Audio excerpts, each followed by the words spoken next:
শান্তি চুক্তির পরও গাজায় হামলা অব্যাহত রেখেছে ইসরায়েল। বিশ্ববাসীর দৃষ্টি যখন ছিল ইরানের ওপর যুক্তরাষ্ট্র ইসরায়েলি বাহিনীর হামলায়, তখনও গাজায় হামলা চালিয়ে গেছে নেতানিয়াহুর সেনারা। ইরান যুদ্ধের ৪০ দিনের মধ্যে ৩৬ দিনই উপত্যকাটিতে বিমান হামলা চালিয়েছে ইসরায়েল। রাফা ক্রসিং বন্ধ থাকায় আহতদের চিকিৎসা ও জরুরি সরবরাহ সীমিত হয়ে পড়েছে।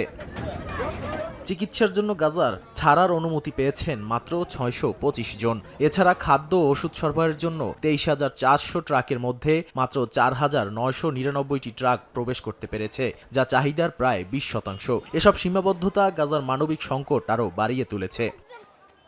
ইসরায়েল সমর্থিত আবু নাসিরা গোষ্ঠী গাজার বাসিন্দাদের বাড়ি, ফসলের ক্ষেত ও গ্রিনহাউস জ্বালিয়ে দিয়েছে।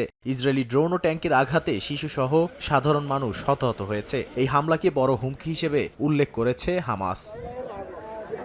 হামলা থেকে বাদ যায়নি শিশুদের শিক্ষা প্রতিষ্ঠানও। বাইত লাহিয়ার আবু উবাইদা বিন আল জার্রাহ স্কুলে ট্যাঙ্কের শেলের আঘাতে শিশু নিহত হয়েছে। উপত্যকাটির শিক্ষা মন্ত্রণালয় ইসরায়েলকে দায়ী করে আন্তর্জাতিক হস্তক্ষেপের আহ্বান জানিয়েছে। হামলা চালানো হয়েছে সাংবাদিকদের ওপরও। এদিকে ইসরায়েলের প্রধানমন্ত্রী বিনিয়ামিন নেতানিয়াহুর সরকারের অনুমোদনে অধিকৃত পশ্চিম তীরে ৩৪টি নতুন ইহুদি বসতি স্থাপনের সিদ্ধান্ত নেওয়া হয়েছে বলে জানিয়েছে ইসরায়েলি পর্যবেক্ষক সংস্থা পিস নাও। এই পরিকল্পনাকে আন্তর্জাতিক আইনের স্পষ্ট লঙ্ঘন হিসেবে আখ্যা দিয়েছে ফিলিস্তিনি কর্তৃপক্ষ। নাদিম মারজান, সময় সংবাদ।